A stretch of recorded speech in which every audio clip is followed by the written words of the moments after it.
Castle King by Grandmaster Danny Gormally. This is probably one of my favorite books, and done by Quality Chess, and I really like their stuff. And what we're going to do is, because I like my videos to coincide with my monthly themes, this is going to be my video series for this month, which is February of 2020.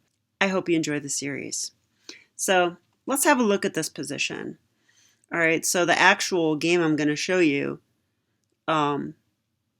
is obviously more complex, but this is the pattern in the simplest form. And if you'd like, figure out what is the best move for white here. Okay, and hopefully you came up with this move. Bishop G8, exclam. Bishop G8 check, actually, because it's a discovered check on the king. And the beautiful thing about this move is that it's simply a clearance sacrifice. So the bishop is just getting out of the way, because what we really want is to play Queen H7 checkmate. And in this position, there's really not much black can do. Okay, if they take the bishop, we play Queen H7 checkmate. And the only other option really is to play Queen H6. So interfering, obviously you're going to lose your queen. But then on top of that, if you actually take the rook, it's checkmate. And if you don't take the rook and you take the bishop now, it's still checkmate. So yeah, cute little pattern, Bishop G8. And I chose to focus on this one for the first video. We'll do a bishop and knight for the next one, and then go on from there following my studies for the month. So let's have a look at the game. Okay, so here's our first example. And this is actually problem number 1 out of his 160 mating finishes. And this game is Kiefer versus Krumm. I haven't heard of either player. Played in Germany, 1999. And I'm going to go ahead and go step by step through Danny Gormally's analysis, because I think he has a real nice way of playing, I guess, commentating on what happens in the game. So he first says, what a position. Something has gone terribly wrong for Black's early middle game strategy, with all the white pieces occupying ideal attacking stations and the black king ripe for the taking. And yeah, if you look here, I mean, there's just so much pressure. He's got a knight on G5. He's got a knight on E5. If this is ever taken, the H file opens. The rook comes into play. This other rook's ready to follow up. This is applying pressure, and there's a battery on H7.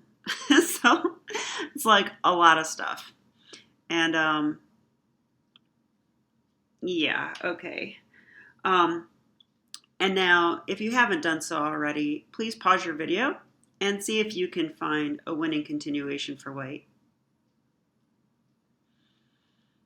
Okay, and hopefully you found the move Bishop H7 check. So this is the most forcing, although white's position is so commanding that he has a wide choice of winning moves. Like, for example, the elegant retreat Bishop E2 is a winning move.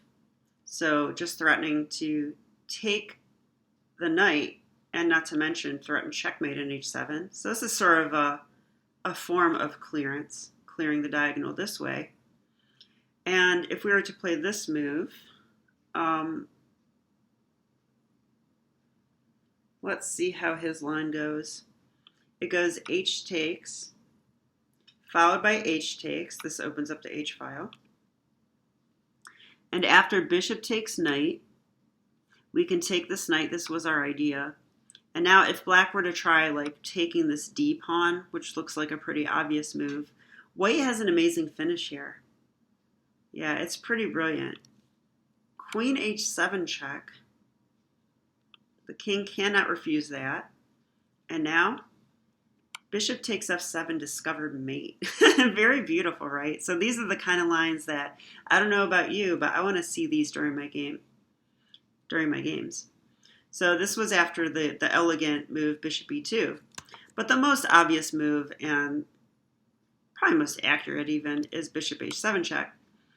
And now the king only has one move. He has to go to the h8 square.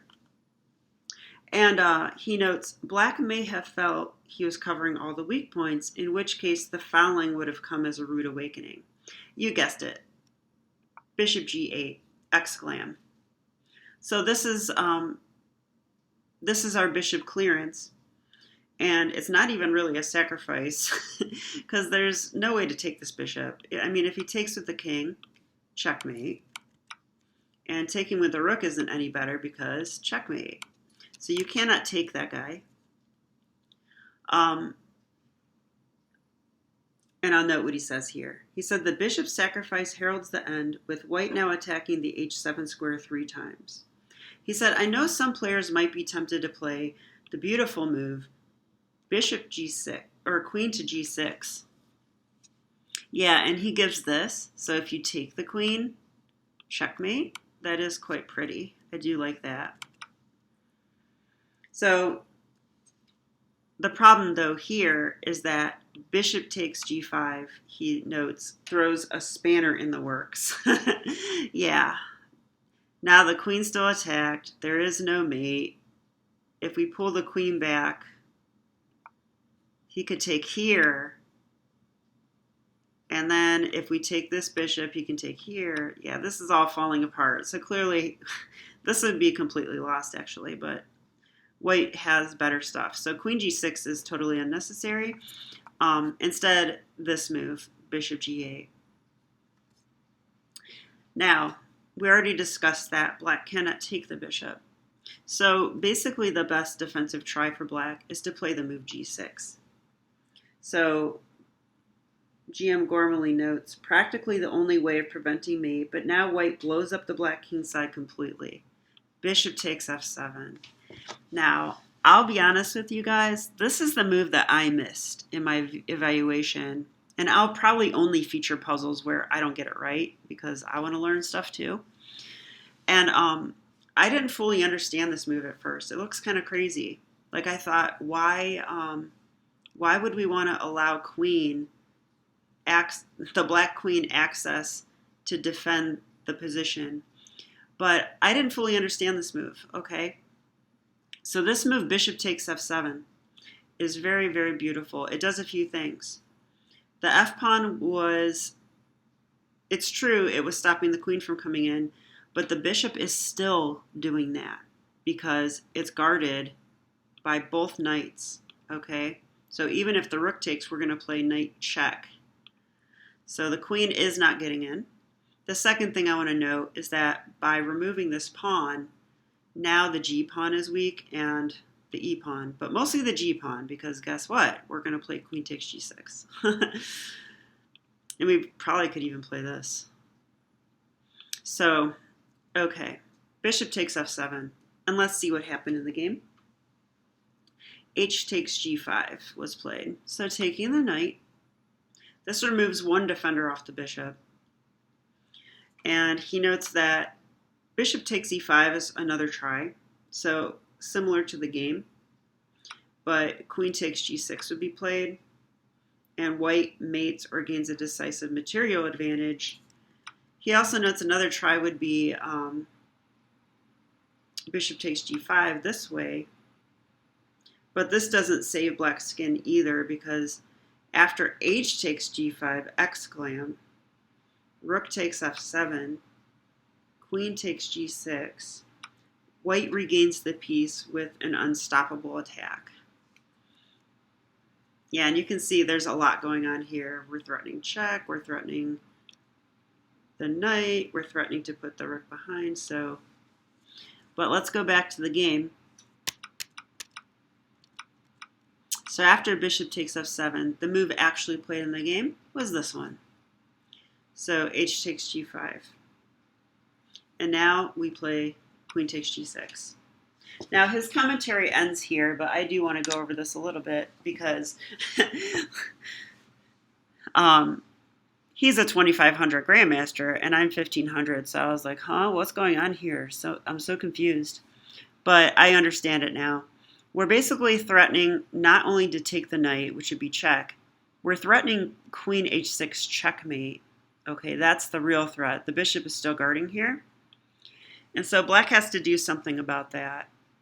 Now, if they take the bishop this way, we play knight takes f7 check. And I believe this is the only move. Oh, wait, no. The only move is to take the knight. So this would be a decisive material advantage, as he mentioned. So if he can't take the bishop that way, and really taking with the queen right now, we take with the knight check, then what does he do? I don't know.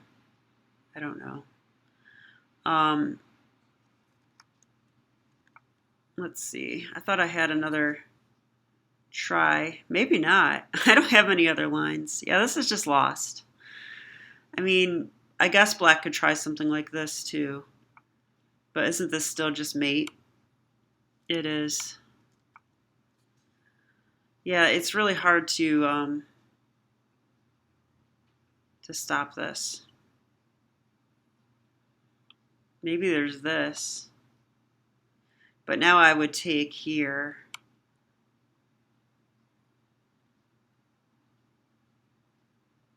Yeah, and now this is the only move.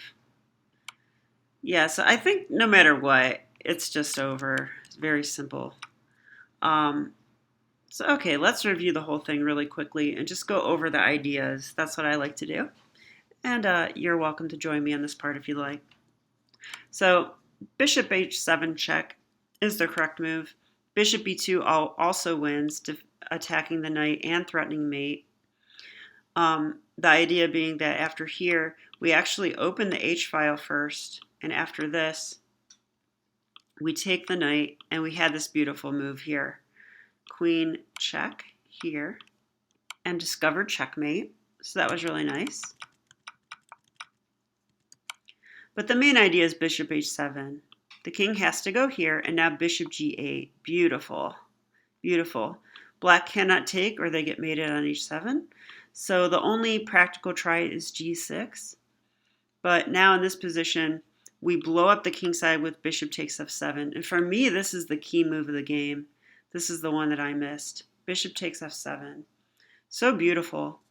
So black tries to take a knight, but now queen takes g6, and that's kind of the point of this move. And now there's just no way to stop the threats. It's just too good. So I hope you enjoyed this video. I'll be doing more attacking chess videos for the month of February. The next one I do will actually be on a bishop and knight working together. So I hope you enjoy it. All right, thank you and see you soon. Bye.